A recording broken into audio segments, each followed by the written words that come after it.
Mesdames, Messieurs, bonsoir. Très ravi de vous retrouver sur la RTS. Bienvenue dans le Club des Sports, votre magazine qui parle de tous les sports, tous les mercredis soirs. Et avec moi sur ce plateau, Aruna Dem. Aruna, bonsoir. Bonsoir Ibrahim. Ça faisait un long bail qu'on ne s'est pas retrouvé sur ce plateau du Club des Sports. Tu avais un peu disparu. Ah, je reviens, le temps. L'accumulation des matchs. Moussa Sadio, bonsoir. Bonsoir Ibrahim, bonsoir aux téléspectateurs de la RTS. À ma gauche, l'excentré, Pape Alassane Ndiaye, bonsoir. Bonsoir Ibrahima et bon retour dans le Club des Sports. Ah, merci. Et un petit mot pour les handballeuses aussi qui sont qualifiées en demi-finale. Très joli coup qu'elles ont fait cet après-midi face au Cameroun. Absolument, le Sénégal qui se qualifie en demi-finale et en Coupe du Monde, avec l'équipe nationale féminine de hand qui se trouve actuellement du côté de Kinshasa, en République démocratique du Congo. Le premier thème de ce Club des Sports porte sur la Coupe d'Afrique des clubs champions, avec l'ASC Ville de Dakar qui sera la représentante du Sénégal dans cette compétition du 6 au 15 décembre et ça sera au Stadium Marius Ndiaye. Ça démarre après-demain, vendredi. Il y aura 12 clubs en lice. Aruna Dem, est-ce que cette équipe de l'ASC Ville de Dakar a tous les atouts, a toutes les cartes en main pour s'imposer dans cette compétition continentale? On sait que ce ne sera pas difficile, c'est plus de l'apprentissage pour cette équipe qui va découvrir un peu l'Afrique. Mais ils ont quand même effectivement des cartes en main. Ils ont fait une razzia au niveau national. Et là, pour cette compétition, cette équipe s'est renforcée. Il y a une Américaine qui vient renforcer un secteur où le Sénégal, où la ville de Dakar était un peu déficient. Il y a aussi des joueurs qu'ils ont pris, des joueuses qu'ils ont pris au niveau des autres clubs, comme Guédiawaye Basket Club, pour renforcer en quelque sorte le groupe qu'ils avaient. Et je pense que Tafaga est suffisamment averti et suffisamment expérimenté pour pouvoir aider son équipe à tirer le maximum possible vers le haut. Mais ce ne sera pas un tournoi facile parce qu'on sait que les adversaires quand même sont d'un degré assez élevé. On peut dire parce qu'il y a les équipes qui viennent d'Afrique du Nord, les clubs égyptiens notamment. Moi je pense aussi qu'il faut tenir compte de l'équipe qui vient de la Mozambique. Il y a deux équipes rwandaises qui se sont renforcées et qui ont peut-être plus d'Américaines que tous les autres. Donc ce ne sera pas un tournoi facile, comme d'habitude, quand on est en compétition internationale. Et surtout que c'est un retour pour le basket sénégalais. Parce que moi, ce que je retiens le plus, c'est le fait d'abriter cette compétition au niveau du Sénégal, parce que ça fait quasiment 15 à 20 ans. La dernière édition à Dakar, c'était en 99 avec le Duc. Et depuis lors, il n'y a eu qu'une seule compétition internationale de club au Sénégal. C'est le Duc qui avait organisé un tournoi, je crois, en 2003, ici même à Marius Ndiaye. Depuis lors, on n'avait absolument pas eu de compétition de club au Sénégal. Donc c'est déjà ça, le fait d'accueillir cette famille du basket africain au niveau des clubs, de vouloir reconquérir ce trophée-là, parce que les clubs sénégalais quand même ont brillé dans cette compétition par le passé. Ça redonne aussi du tonus au basket féminin sénégalais, parce qu'on ne parlait que de l'équipe nationale A de basket ou l'équipe masculine, donc pour les afro-basket, les fenêtres de qualification, mais au niveau des clubs, il n'y avait absolument rien. Et donc c'est extrêmement important qu'on puisse accueillir une compétition au Sénégal. Moi je pense que l'enjeu se trouve plus là parce que c'est un apprentissage, ils vont découvrir l'Afrique, cette équipe ASC Ville de Dakar. Et peut-être ça va faire grandir ce club encore plus et lui permettre peut-être à l'avenir de pouvoir rivaliser avec les meilleurs et de gagner. Déjà que ce tournoi, elles font partie des favorites, c'est les joueuses sénégalaises, mais je ne les place pas en tête des favoris, même si par ailleurs on joue à domicile. Moussa Sadio, est-ce que l'ASVD est en mesure de s'imposer à domicile? En mesure, on l'espère, même si c'est difficile de parier sur une équipe et un pays qui ne participe pas régulièrement à cette compétition-là. Aruna le rappelait, l'absence du Sénégal dans les compétitions de clubs, que ce soit chez les hommes comme chez les dames, excepté la BIEL qui a ramené les clubs sénégalais régulièrement en compétition de clubs. Mais quand on parle de compétition FIBA, le Sénégal ne participait plus. Et l'AS Ville de Dakar, la première édition a eu lieu à Dakar en 1985. C'est ça, mais après il y a eu un vrai fossé qui s'est créé et les clubs sénégalais se sont limités qu'à gagner leur championnat et à attendre la saison prochaine pour défendre leur titre sur le plan national. L'ASC Ville de Dakar a, ces dernières années, toujours voulu aller se confronter à l'Afrique. Mais à chaque fois, il y a eu, je pense, des problèmes financiers qui font qu'ils ne sont pas allés au-delà. Et là, ils accueillent complètement la compétition, ils se donnent les moyens. Je pense qu'il y a des choses qui peuvent vraiment pousser à l'optimisme. L'expérience de coach Tafa Gaye, sa science du basket africain. On se rappelle double champion d'Afrique quand même 2009 et 2015, c'est ça? Fatou Diagne qui revient. C'est également une joueuse qui a gagné cette compétition-là l'année dernière avec Alexandrie. On peut parler de Fatou Pouy également. On parle deux internationales sénégalaises qui sont actuellement presque des titulaires avec l'équipe nationale féminine. On peut rajouter la meneuse américaine, Andreana Keys, l'ancienne de Purdue, qui a plus joué en Europe de l'Est qu'en Afrique. Oui, mais au secteur de la mène quand même, ça a toujours été un problème sénégalais. On ne naturalise quasiment que des meneurs ou meneuses chez les hommes comme chez les dames. Donc, Tafa Gaye le rappelait d'ailleurs sur votre plateau que c'est juste son adaptation qui pourrait poser problème. Si elle s'adapte, on aura peut-être un jeu où l'ASC Ville de Dakar pourra décider du tempo. Il y a également des jeunes joueuses comme celle qui vient de Guédiawaye Basket Academy.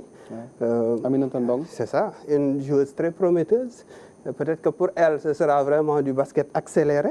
Et quand ce sera Keys, je pense qu'on aura... Il faut toujours être versatile par rapport aux équipes qu'on affronte. Mais il est clair qu'on peut ajouter également la joueuse malienne. Elisabeth Dabou également. Dabou. Elisabeth Dabou. Et Djouma Berté. Exactement. Elisabeth Dabou qui est quand même une des pépites du basket malien. Championne d'Afrique avec les U16, avec les U18, qui a disputé la Coupe du Monde U19. Qui est déjà avec l'équipe nationale A. Donc, je pense qu'il y a de quoi être optimiste. Si je vous comprends bien, c'est un effectif de qualité qu'a l'AS Ville de Dakar. Sur les secteurs où l'AS Ville de Dakar a également été dépouillée, avec des joueuses qui ont quitté pour aller renforcer des clubs comme l'APR du Rwanda et bien d'autres clubs. Ils ont perdu des joueuses de qualité. Et là, ils se sont renforcés exactement. Par exemple, l'international à l'intérieur, qui quand même est l'une des plus dominantes de ce championnat, reine du basket, je pense, la saison dernière. Donc, je pense qu'il y a de quoi être optimiste, mais je trouve que Al Ahly et peut-être le Ferroviario de Maputo sont peut-être un peu devant. Mais avec le public de Marius Ndiaye, je pense que ça aussi, c'est un atout de ne pas aller... On reviendra sur le choix de Marius Ndiaye, le temps d'avoir l'avis de Pape Alassane sur les chances de l'ASC Ville de Dakar qui accueille cette compétition devant son public. En tout cas, à chaque fois que le Sénégal a accueilli cette compétition, le Sénégal a remporté sur les 4 dernières éditions. Les 4 fois que le Sénégal a gagné avec l'ASC BOP et Duc, c'était à domicile. Donc on espère que l'histoire va se répéter. Entre-temps, c'est vrai que ça fait 25 ans depuis le dernier titre. Le basket est devenu un peu plus... on va dire vulgarisé sur le continent. Il y a de très bonnes équipes, il y a de très bonnes joueuses partout dans toutes les équipes, donc ça va être beaucoup plus compliqué qu'avant, bien sûr. Maintenant, c'est vrai qu'avec tout ce que les autres viennent de dire, avec le renforcement de l'effectif, parce que là, je n'ai pas envie d'utiliser le mot super team comme en NBA, comme on le fait souvent, mais c'est presque une super team parce que c'est une équipe nationale qui est là. Dans le 5 de départ, on pourrait avoir que des internationales. Bon, Andreana Keys, elle est américaine. C'est vrai qu'elle ne joue pas avec l'équipe nationale des États-Unis, mais toutes les autres recrues, c'est des internationales maliennes, plus des internationales sénégalaises, plus une américaine. Voilà, il y a 2 ans, il n'y avait que 2 recrues. Bon, c'est vrai qu'on avait le droit de recruter que 2 étrangères. Maintenant, on est passé à 4 étrangères. Ça. Donc, ça a permis de faire en sorte que l'effectif soit un peu plus étoffé. Maintenant, les autres équipes aussi se sont renforcées. Parce que cette loi, elle est valable pour toutes les autres 11 plutôt équipes qui seront à Dakar. Elles ont d'ailleurs plus de moyens que plus de moyens. Mais l'avantage également, c'est que Moustapha Gaye connaît vraiment connaît le chemin pour aller gagner un titre continental. On sait qu'il est double champion, mais surtout, cette équipe a tout raflé. On dit souvent que pour aller chercher... Quintuple champion du Sénégal, l'AS Ville de Dakar. Et en fait, ils ont gagné. L'année dernière, ils ont tout gagné. La Coupe de la Ligue, la Coupe du Sénégal, Coupe du Maire, championnat, meilleur joueur pour les hommes, meilleure femme, meilleure joueuse pour reine de la basket. Vraiment, et donc, en fait, avant de viser plus haut, avant de viser le continent, il faut d'abord régner sur le plan national. C'est ce qu'elles ont réussi à faire. Maintenant, il faut aller viser plus loin. Il y a également quelque chose qui me fait dire que c'est même pas tant le public, c'est que ces joueuses connaissent Marius Ndiaye. Et quand on joue au basket, on sait qu'il y a les repères. C'est un chaudron, Marius. Non seulement c'est un chaudron, mais je veux dire pour les tirs. Elles ont l'habitude de jouer en championnat. Et c'est pour ça que je trouve que c'est un choix plus judicieux, mais c'est surtout c'est très important que ce ne soit même pas à l'Arena. Parce qu'à l'Arena, je prends les exemples des équipes qui ont été champions du Sénégal chez les hommes, qui ont joué à la Dakar Arena, ils découvrent presque en même temps que les autres équipes qui viennent. Il y a un problème de repère. Le parquet, le cerceau. Mais là, on sait qu'une Fatou, une Kounandao plutôt, Kounandao, très à droite, connaît très bien ce parquet. Donc ça peut être également un élément prépondérant. Parce que c'est pas forcément les dimensions ne sont pas forcément les mêmes que les dimensions de la Dakar Arena. Et donc, qui aurait pu favoriser des équipes qui ont l'habitude de jouer dans des dimensions standards partout. Là, c'est vraiment Marius Ndiaye, c'est chez nous, c'est notre parquet. Donc je pense que ça peut être un élément qui pourrait faire la différence, en plus du public, bien sûr. On va vous donner une idée des équipes, des clubs qui vont participer à cette Coupe d'Afrique des clubs champions 2024. Au-delà de l'AS Ville de Dakar, il y a Al Ahly d'Égypte, l'APR Rwanda, ASB Makomeno de la RDC, CNSS RDC aussi, FAP du Cameroun, Ferroviario de Maputo, c'est le Mozambique, MFM Queens Nigeria, REG BBC Rwanda, Sporting Alexandrie, et Friends Basketball Association de la Côte d'Ivoire. On voit que le tableau reflète un tout petit peu le basketball africain en termes de palmarès. Au-delà de l'AS Ville de Dakar et des deux équipes égyptiennes, quelles sont les autres équipes qui pourraient éventuellement faire de l'ombre à cette équipe de l'AS Ville de Dakar? Bien, je l'ai dit tout à l'heure, je pense Ferroviario du Mozambique peut être un adversaire de taille. Peut-être aussi les Ivoiriennes, parce qu'elles souvent elles nous ont quand même posé parfois des difficultés. Mais c'est surtout les Égyptiennes qui, de mon point de vue, présentent un effectif qui peut être difficile à jouer. On sait qu'il y a même des Sénégalaises dans l'effectif de ces deux clubs égyptiens. Mais il faut tenir compte aussi de APR du Rwanda. Je pense que c'est une équipe qui, ces dernières années quand même... Il y a beaucoup de moyens.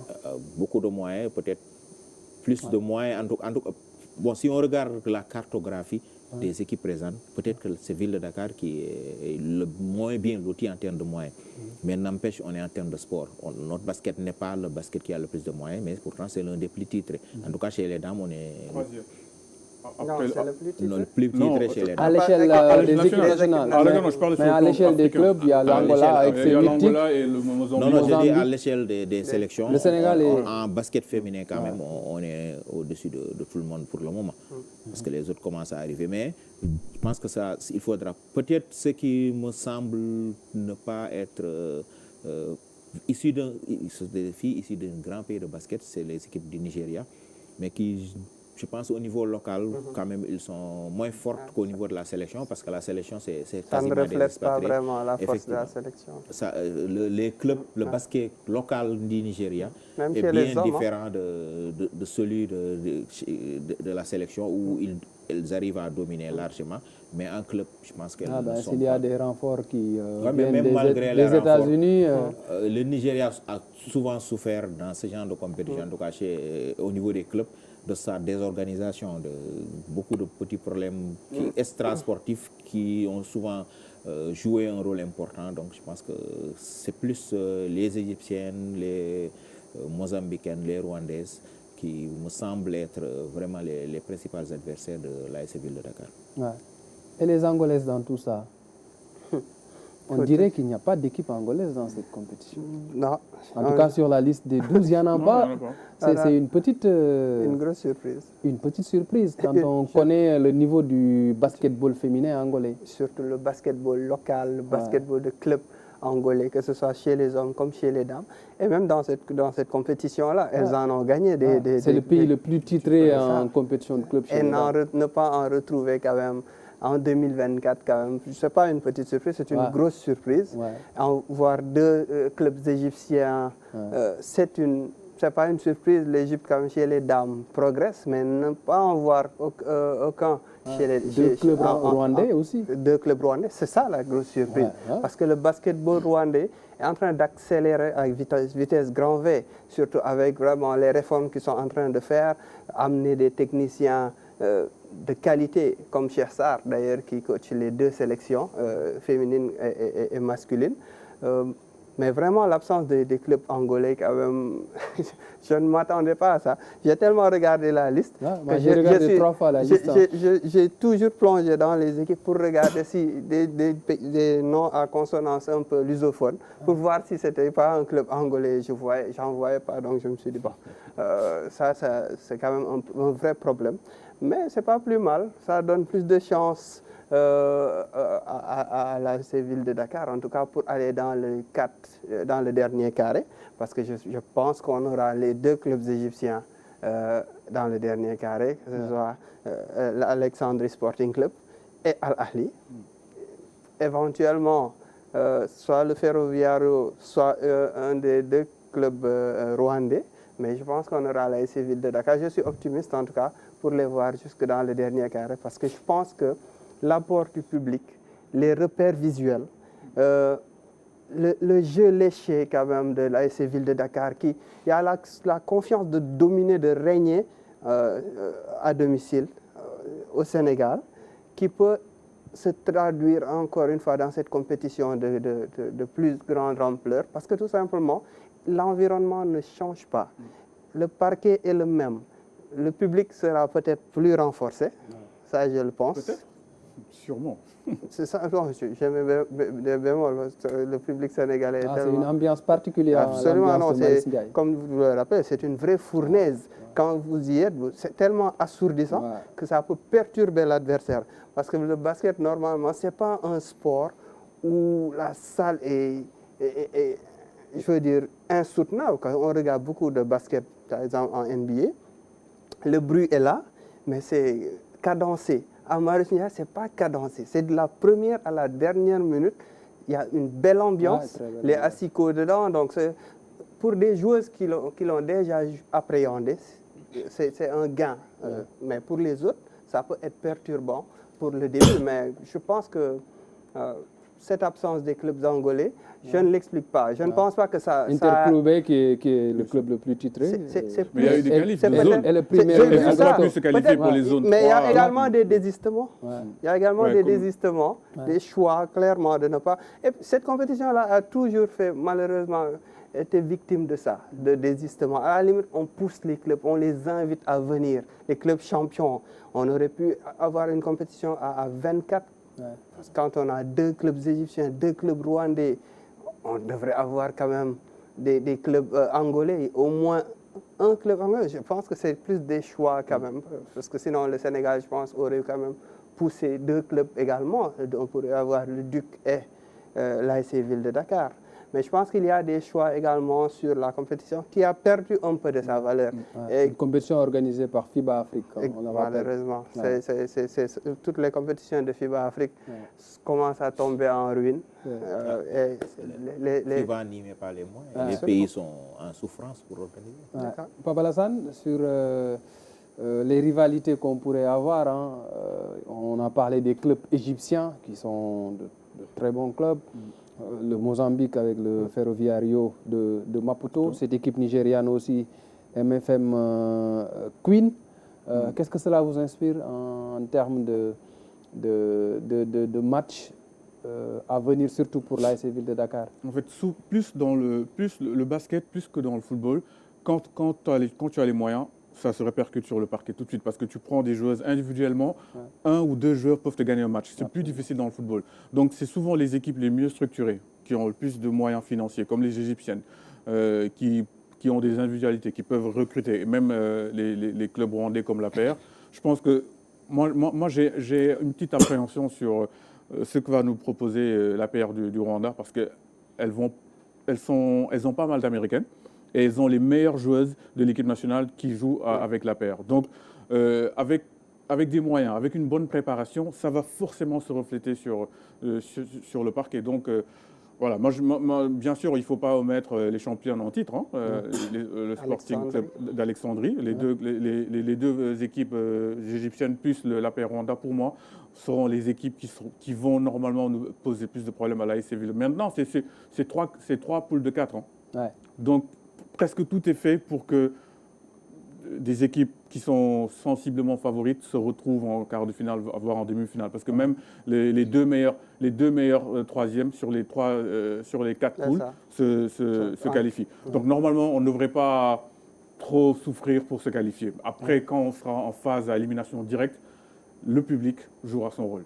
Il y a Fab du Cameroun aussi qu'on oublie. Le Cameroun a un bon basketball chez les dames. Chez les dames, mais pas supérieur au nôtre. Pas supérieur au nôtre. Bien sûr. En termes de palmarès, on est devant. Donc ça reste correct. Mais l'Égypte et le Rwanda et même le Ferroviario de Maputo aussi, hein, il va falloir voir. Bon, après, on va les découvrir parce que ce sont des équipes qui se renforcent à quelques semaines du tournoi. Donc même si tu les suis... Il n'y a toujours pas de tirage au sort. Voilà, le tirage au sort, ce sera d'ailleurs aujourd'hui.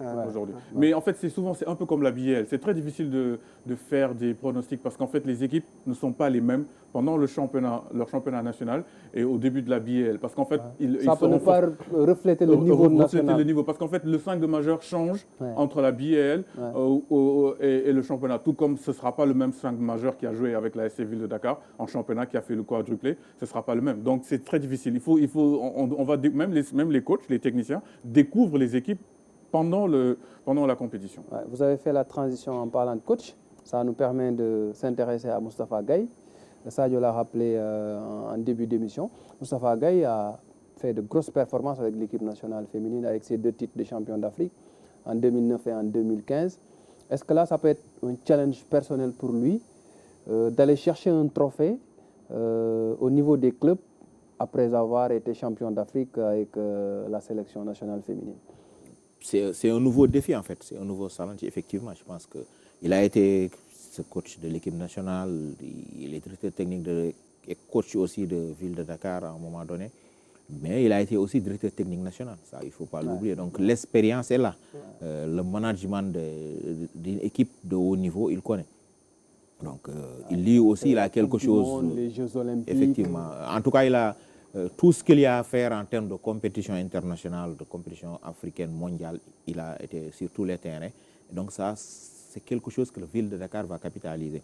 C'est quelqu'un qui est habitué à la pression des compétitions de haut niveau, quelqu'un qui est habitué à jouer à l'extérieur comme à domicile. Donc la Ville de Dakar aura besoin de cette expérience-là pour justement faire mieux qu'en 2022, lors de leur première participation, ils avaient fini 5e. Mais je pense aussi que pour lui, c'est un challenge personnel particulier parce qu'il joue à domicile pour une fois. Il conduit un club sénégalais dans une compétition importante. Il aura vraiment forcément envie de gagner. On sait que c'est un coach qui veut toujours gagner. Donc ça, c'est tout à fait logique et normal. Mais là, c'est un challenge particulier. Une nouvelle ligne qu'il doit pouvoir rajouter à son palmarès. C'est assez important. D'autant plus qu'il a aussi quelque chose qui fait qu'il aura peut-être une certaine motivation à vouloir aller chercher la revanche et le fait que la ville de Dakar, la commune de Dakar, a engagé énormément de moyens sur cette compétition-là. Ils auraient pu ne pas l'accueillir et aller chercher le trophée à l'extérieur. Mais ils ont décidé de le faire à domicile en sachant qu'il fallait mettre à niveau le stade Marius Ndiaye. Ils ont énormément dépensé pour carrément réhabiliter. J'ai vu l'interview du président Yad Mediao la semaine passée ou la semaine d'avant. Ouais. Le budget tourne autour de 200 millions. Pris en charge par la ville de Dakar. Sans quasiment soutien ou appui. La ville vraiment mis les moyens. Ils ont complètement remis en état le stade Marius Ndiaye où les vestiaires n'étaient pas en état, n'étaient pas climatisés, tout a été repris. C'est pas encore fini la rénovation. Apparemment, ça devrait être fini aujourd'hui.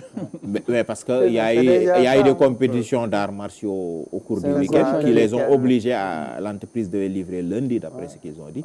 Et ils ont été obligés d'arrêter. Donc, ils ont même été obligés de chercher un terrain supplémentaire pour les séances d'entraînement. Donc, ça veut dire qu'il y a énormément de moyens. Je pense que c'est à l'école américaine qui est sur la Corniche, pour les séances d'entraînement des clubs, parce que tout le monde ne pouvait pas s'entraîner à Marius Ndiaye où il y avait les compétitions aussi. Donc, ça veut dire qu'ils se sont donné les moyens de relever le défi. Et donc, pour le coach, qui est là depuis quand même quelques années, qui a fait monter et grandir cette équipe-là, il y a cet enjeu-là aussi. Il y a ce défi personnel de rendre un peu quelque part ce que la ville a consenti en termes d'efforts pour le mettre dans les meilleures conditions d'être performant avec son équipe, parce que ça fait plus d'1 mois que la ville de Dakar est en préparation. Et je pense qu'ils auront les moyens de relever le défi. Là, c'est ville de Dakar, un nouveau coach, pas Malik Goudiaby, mais qui prendra les rênes de l'équipe après cette Coupe d'Afrique des clubs champions. Le fait d'avoir Moustapha Gueye sur le banc à l'occasion de cette Coupe d'Afrique, c'est un réel atout. Absolument, c'est un réel atout. C'est un des atouts, d'ailleurs, on va dire, atout majeur de ville de Dakar, plus que les joueuses que j'ai pu citer en premier, parce que il faut connaître cette compétition et connaître le basketball africain pour, à la limite, apprécier Moustapha Gueye, sa science, son amour pour ce sport-là. Surtout sa rigueur. Sa rigueur aussi. Mais ça, malgré cette rigueur-là, on se souvient de l'épisode avec Fatou Pouye. Fatou Pouye est dans son équipe aujourd'hui. Ça veut dire que voilà, malgré tout ça, exactement, c'était juste sportif, quoi. Tout le monde connaît son style de management. Il met énormément la pression. Vous avez bien fait de signaler cet épisode-là. Exactement. Donc, qui avait fait grand bruit c'est d'ailleurs, je du pense dernier que pourquoi Aaron a parlé un peu d'esprit revanchard. La façon dont il est parti quand même, c'était un peu... Ça ne traduisait pas ce qu'il est, ce que l'entraîneur est, ce que l'homme est. Donc, c'est une occasion pour lui, encore une fois, de montrer sa science. Je pense que ça reste peut-être l'un des rares trophées qu'il n'a pas gagné. Parce que c'est un entraîneur tellement titré, tellement compétent, qu'on a besoin de sa science. Et dans cette compétition-là, je pense qu'on pourra encore apprécier cette science tactique-là. Comment il va faire de Ville de Dakar une symphonie, en tout cas, dans le jeu. Moi, je pense que cette compétition-là est une des dernières en tant que technicien, parce que je pense qu'il va prendre de la hauteur, tout comme il l'avait pris au niveau des sélections avec le poste de directeur technique national, même s'il a continué à coacher avec l'équipe féminine. Là, il est directeur technique de Ville de Dakar. Pape Malik Goudiaby, votre consultant ici également, qui est un bon technicien, mais qui va prendre les fonctions après cette compétition-là. Moi, je pense que Tafa Gueye, même s'il ne l'a pas montré lors de Galaxy, je suis sûr qu'il est hyper motivé et il fait preuve de modestie et peut-être aussi comme on dit, il fait preuve de modestie, comme quoi, oui, les équipes égyptiennes, il a cité comme les équipes égyptiennes, les équipes rwandaises, comme si Ville de Dakar était juste là pour apprendre ça. Ça permet en tout cas à l'équipe de ne pas être sous pression, parce que également c'est difficile quand vous affichez vos ambitions. Et je pense que lui, au fond, il a l'ambition de bouleverser une certaine hiérarchie des équipes d'Afrique du Nord et des équipes comme les équipes du Mozambique ou même de l'Angola, qui est un peu absente de cette compétition-là. Moi, je pense qu'il y a de quoi. Il avait amené cette équipe-là en 2022 dans la même compétition. Terminé 5e de la compétition. Éliminé en quart de finale. Depuis 1997 avec Pabadji, Moustapha Gueye est le seul entraîneur sénégalais qui a gagné un trophée continental en basket en ces 27 dernières années en club comme en sélection. Donc, il sera utile sur le banc pour aller chercher ce trophée, parce que les Sénégalais seront très exigeants. Il y aura beaucoup d'attentes, d'autant plus que l'ASC Ville de Dakar organise ici à Dakar. Les gens ne verront que le trophée. Ce sera le facteur X. Souvent, ça peut être un joueur, hein, ça peut être quelqu'un du banc. Parfois, ça peut être le technicien qui est sur le banc. Et je pense que de tous les techniciens, j'ai regardé un peu les noms des coachs des différentes équipes, mais il n'y en a pas un vraiment qui sort du lot de la trempe de Tafa Gueye. Maintenant, Tafa Gueye, sans vouloir rien lui enlever sur le plan tactique, parce qu'on le sait, c'est un tacticien, il est rigoureux, il impose la discipline. Mais parfois, il y a un peu d'excès. En fait, il inhibe. Parfois, il met un peu trop de pression à ses jeux. Et j'espère que son petit temps où il s'est un peu mis en retrait, où il a été à la direction technique, lui a permis un peu de se calmer un peu. Parce que quand il était à la tête, je dis pas que c'est pas, C'est une méthode qui a gagné. Oui, c'est une méthode qui a gagné, mais vous pensez que le tempérament du coach va changer? Je pense. Parce qu'il a pris un peu de recul. Non, mais parce que quand il y a un peu trop de pression déjà, quand il se met à crier sur ses joueuses, surtout des jeunes joueuses, ça peut avoir l'effet, c'est un double tranchant, ça peut les galvaniser, mais parfois aussi ça peut les inhiber et perdre une joueuse sur un match en tout cas. Donc c'est un peu ça, on va dire, son péché mignon, mais sans rien enlever à son côté vraiment tacticien. Et je pense que ce sera d'ailleurs, comme je l'ai dit, lui qui pourra trouver la solution face à des équations tactiques qu'on va nous mettre en place. Est-ce que ce sera des défenses de zone, ce sera zone presse, tout ça, il peut répondre à ça. Et pour ça, nous sommes optimistes, mais j'espère qu'il va avoir un peu plus de flegme sur son banc. On rappelle que la compétition, c'est du 6 au 15 décembre. Ça démarre vendredi à Marius Ndiaye. Allez nombreux soutenir cette équipe de l'ASC Ville de Dakar. On se retrouve dans un court instant pour le second thème du Club des Sports.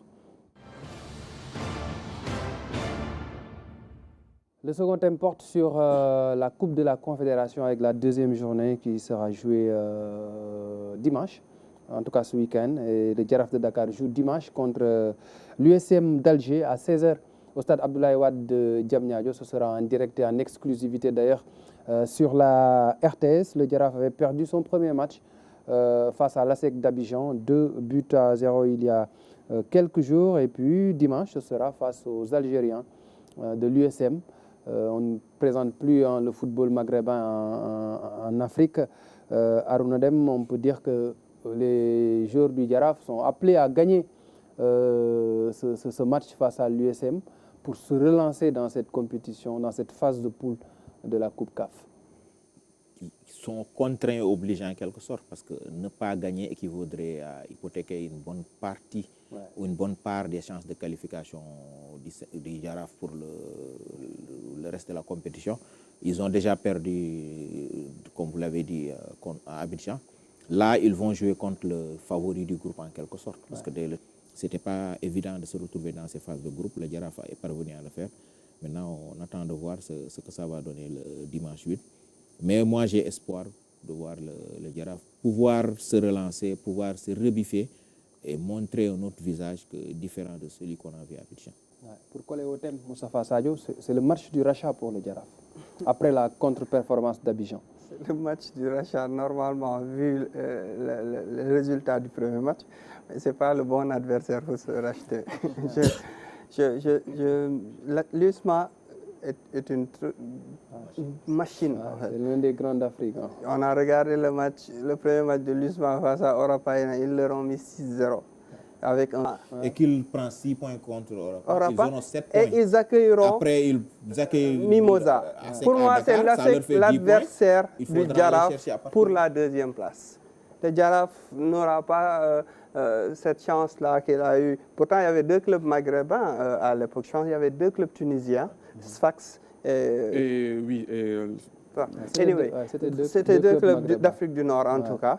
Et ils avaient quand même terminé premier de ce groupe-là. Le Jaraaf cette année-là aurait dû aller jusqu'en demi-finale parce que le Coton Sport de Garoua était à portée du Jaraaf. D'ailleurs, on a vu au niveau des scores. Mais cette année, je pense que l'USMA est au-dessus pour la première place et que ce sera Jaraaf ASEC Mimosa pour la deuxième place. Et l'ASEC a perdu un peu de sa super. Je pensais vraiment c'est le mauvais résultat. La grande équipe de l'ASEC. Le mauvais résultat, c'est cette défaite à Abidjan. Moi, je pense que le Jaraaf aurait dû tout faire pour ramener vraiment avant la double confrontation face à Orapa. Mon sixième sens me dit que Pape Alassane Ndiaye sera optimiste pour le match du Jaraaf. Optimiste, en fait, c'est pas optimiste. Je veux dire, son calcul, je ne suis pas d'accord avec son calcul.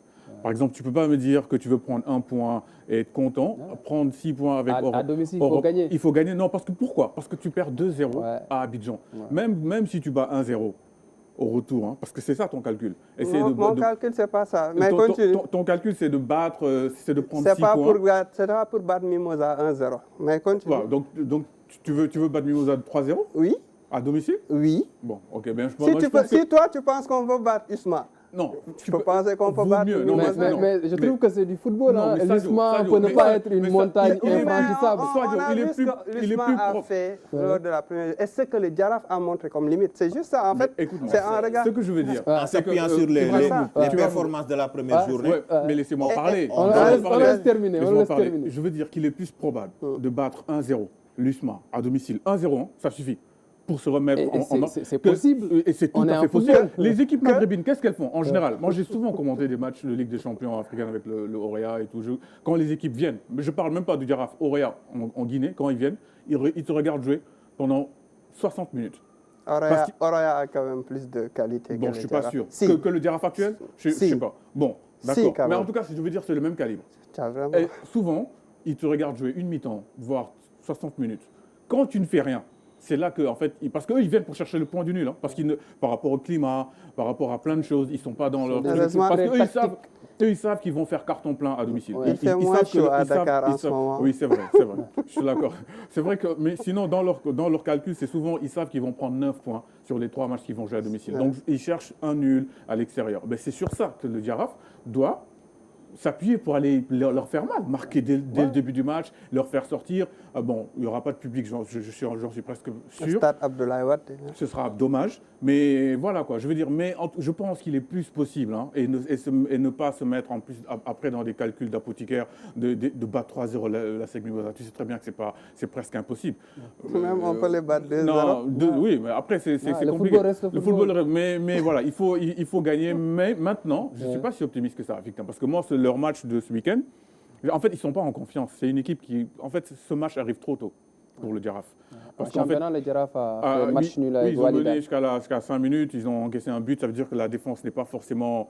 Est-ce que l'équipe n'a pas la tête au match de la Coupe CAF? Peut-être, espérons. Non, je pense que le Jaraaf prend quand même beaucoup de buts. Oui, c'est vrai, leur défense. Cheikh Londo, je trouve un peu, je sais pas...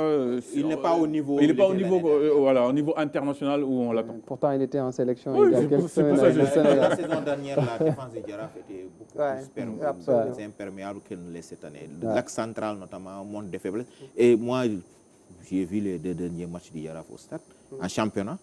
Ce qui est étonnant, c'est le manque de concentration des joueurs. Bon, parfois, on a l'impression que face à Oslo, ils ont perdu énormément de ballons dans les 20 derniers mètres qui auraient pu leur coûter très cher. Mais en Afrique, ça ne pardonne pas. Vous pouvez le faire dans le championnat du Sénégal, vous en sortir parce que vous avez mis 3-4 buts derrière, mais en Afrique, ce n'est pas possible. Le Jaraaf va recevoir tous ces matchs à domicile au stade Abdoulaye Wade de Diamniadio. Est-ce que c'est un bon choix?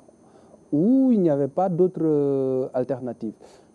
Il n'y avait pas d'autres alternatives, c'est la réalité. Le Jaraaf aurait peut-être préféré aller jouer à Thiès, au stade Lat Dior, parce qu'en termes de contenance, pour mettre l'ambiance, mobiliser les supporters, c'est là où ils étaient dans un environnement plus propice. D'ailleurs, lors des préliminaires, ils ont joué au stade Lat Dior. Seulement en phase de groupe, la CAF a un peu élevé le niveau des critères par rapport aux infrastructures. Et malheureusement pour le Jaraaf. Lat Dior, c'était une homologation partielle. Apparemment, maintenant pour la phase de groupe, la CAF ayant vendu cher la phase de groupe, elle a besoin que ça se joue. Mais il y aurait une ambiance de folie parce qu'on est très proche de la Médina, on est dans les SICAP et le Jaraaf s'est mobilisé. Comme ils disent, quelque part. Si tu permets, non seulement c'est un handicap, mais en plus c'est un avantage pour les salles. Pour l'adversaire, parce que tu auras l'impression de jouer dans un stade d'entraînement pour l'adversaire, puisqu'il n'y aura pas suffisamment. L'équipe nationale n'est même plus capable de mobiliser... En 2 ans, il n'y a que 2 matchs qui... Non, mais même si ce n'était pas que ces 2 matchs... stade plein, c'est contre l'Égypte en barrage de la Coupe du Monde et en amical contre l'Algérie. Voilà. Et lors de l'inauguration. Donc, vous voyez un peu, 50 000 places, Diamniadio qui est loin. Le dimanche, les gens... Et puis, les conditions ne sont pas réunies. L'accompagnement qu'il aurait fallu pour mettre... Comme par exemple, ça s'est fait sur les derniers matchs de l'équipe nationale, où il y aurait des bus, des tarifs préférentiels, un certain nombre de choses qui puissent mobiliser les supporters. Le Jaraaf, déjà, fait face à de grosses dépenses. C'est vrai qu'il y a la fédération qui a énormément participé, parce qu'on sait qu'ils ont mis sur la table quand même 50 millions pour appuyer le Jaraaf. Mais jouer en Afrique coûte très cher. Le Jaraaf dépense énormément d'argent sur cette compétition africaine. Et en retour, il faut atteindre un certain niveau pour engranger un peu d'argent en retour. Pour l'instant, dès la qualif en poule, ils ont reçu plus de 250 millions. Oui, mais les déplacements du Jaraaf coûtent aussi extrêmement cher à ce club-là et la préparation. Le Jaraaf est en préparation depuis le Jaraaf est en continu sur le terrain depuis le mois de juin. Ils n'ont pas arrêté. 2 mois avant. En fait, ils n'ont pas eu de trêve. Le Jaraaf a eu peut-être 15 jours de vacances et ils se sont remis à la préparation parce qu'il y avait les phases préliminaires. Donc, depuis cette période jusqu'à aujourd'hui, financièrement, c'est très dur, même s'il y a des rentrées d'argent. Et le Jaraaf ne peut pas aujourd'hui mettre un dispositif pour acheminer tous ses supporters au stade. Même s'ils disent entrée libre, il n'y a pas de ticket payant pour le stade. Les supporters ne viendraient pas parce qu'il y a le transport. On a discuté ici, la dernière fois, on parlait lors d'un thème qu'on a évoqué, du remplissage du stade. Donc, comment faire pour qu'on puisse aller supporter à Diamniadio? On sait qu'aujourd'hui, ce n'est même pas possible avec l'équipe nationale, à plus forte raison avec nos clubs qui n'ont pas beaucoup de supporters, qui sont prêts à faire des dépenses pour aller à Diamniadio supporter le Jaraaf, même si le Jaraaf vous donne le billet. Vous êtes supporter, le Jaraaf vous donne le billet. Est-ce que vous devez payer votre transport? Ça vous coûtera 5 ou 6 000 francs en termes de transport. Et si même le Jaraaf mettait des cars à la disposition de ses supporters, ça ne permettrait pas de remplir le stade. Donc, ça sera certainement le cas, Moustapha Sadio. Il y aura des cars, les Jaraafmen vont se mobiliser. Les Casa également. Mais le stade va sonner. Il y aura aussi peut-être l'apport le soutien des autres clubs, parce que j'ai vu des messages des autres clubs là. Absolument. Mais je pense que malgré tout, ça va vraiment ressembler à une ambiance de l'entraînement de l'équipe nationale ouvert au public. C'est-à-dire avoir maximum 10 000 personnes dans un stade qui devrait en contenir 5 fois plus. Et ça va vraiment avantager l'USMA. Ils n'auront pas la pression d'un public chaud bouillant et ils auront la pelouse pour dérouler leur football. Autre chose, c'est que l'USMA a l'habitude de jouer dans ce genre de stade-là en Algérie. L'Algérie a fait quand même des efforts conséquents pour mettre à niveau ces infrastructures comme le stade d'Annaba. C'est ça. C'est pour ça que je parle de bonne idée.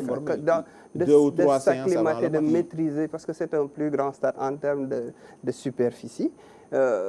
L'éclairage, c'est différent de ce que le Jaraaf connaît jusqu'ici ces derniers temps. Même le match au Félicia, je pense qu'il n'y avait pas besoin même de mettre l'éclairage parce que ça s'est joué en début d'après-midi. Ce sera à 16h, non?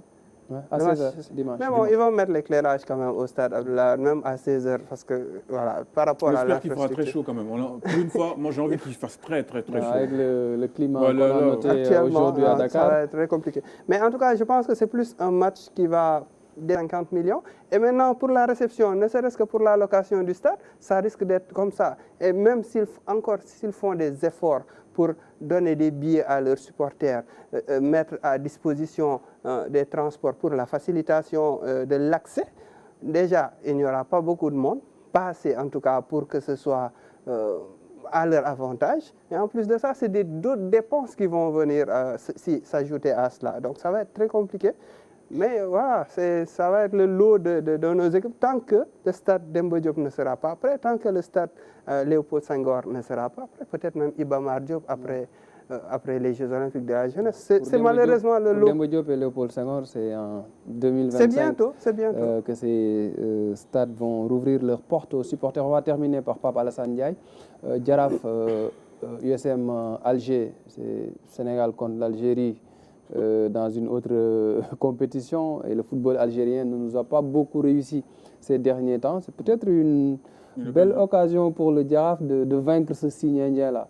L'occasion de laver l'affront, effectivement. Ouais. Ils nous ont battus en amical, chez nous. Sur la même pelouse. Sur la même pelouse. Ouais, maintenant, je ne sais pas s'il faut rentrer dans la pelouse avec ça dans la tête. Je sais pas si... Ça peut être une motivation pour cette équipe du Jaraaf. Oui, c'est vrai que ça peut être une très bonne motivation, mais après, l'objectif, c'est vraiment... Et au dernier CHAN, le Sénégal bat l'Algérie au tir au but. Au tir au but. Oui. Il y a des raisons d'espérer. Mais apparemment, on est meilleur quand on les joue chez eux que quand on les joue chez nous. Mais effectivement, moi, j'ai regardé quand même l'effectif de l'USM quand même, c'est plus étoffé. C'est plus étoffé. Et on parle de football quand même. Je veux dire, il n'y a pas de secret au bout d'un moment. Je veux dire, on ne jouera pas à guichet fermé. Enfin, guichet. Ce sera un match... Ils ne se sentiront pas à l'extérieur. Ouais. Ils se sentiront vraiment pas à l'extérieur. Parce que dans le football nord-africain, c'est souvent des matchs chauds quand il y a des derbies. Bon, je parle plus du Maroc, où on sait que quand c'est Raja contre Wydad, c'est 80 000 spectateurs. Donc, ils ont l'habitude dans le football du nord de l'Afrique à jouer sous pression. Mais tu les ramènes ici, dans un stade gigantesque où ça va sonner creux. Je ne vois pas, à moins vraiment d'un chef-d'œuvre tactique de Malik Daf, il en est capable, attention, d'aller prendre un. Mais moi, je ne vois pas le Jaraaf marquer plus d'un but. Et voilà, quoi. Je pense qu'il faut, sur un malentendu, essayer de marquer un but, fermer la boutique, ce que le Jaraaf n'arrive pas à faire en ce moment. Donc il y a vraiment beaucoup de conditions, beaucoup de si quoi, pour un résultat positif, mais bon, on est obligé. Un match nul, c'est un résultat positif. Un match nul, c'est pas un résultat positif. C'est pas un résultat positif, mais c'est moins. Il faut gagner. Voilà, je pense qu'il faut gagner. Il faut gagner. Il faut gagner, peu importe, même si sur un contre son camp. Mais le plus important, c'est de prendre 3 points. Parce que si on prend un point, parce qu'on va perdre au retour. Le Jaraaf va perdre à Alger. Ouais, c'est lors de la dernière journée que le Jaraaf se rendra à Alger. On est en football, hein. Il peut y avoir un miracle. Tout peut se passer en football, tout peut se passer, bien sûr. Et on espère un miracle. On espère un miracle dimanche.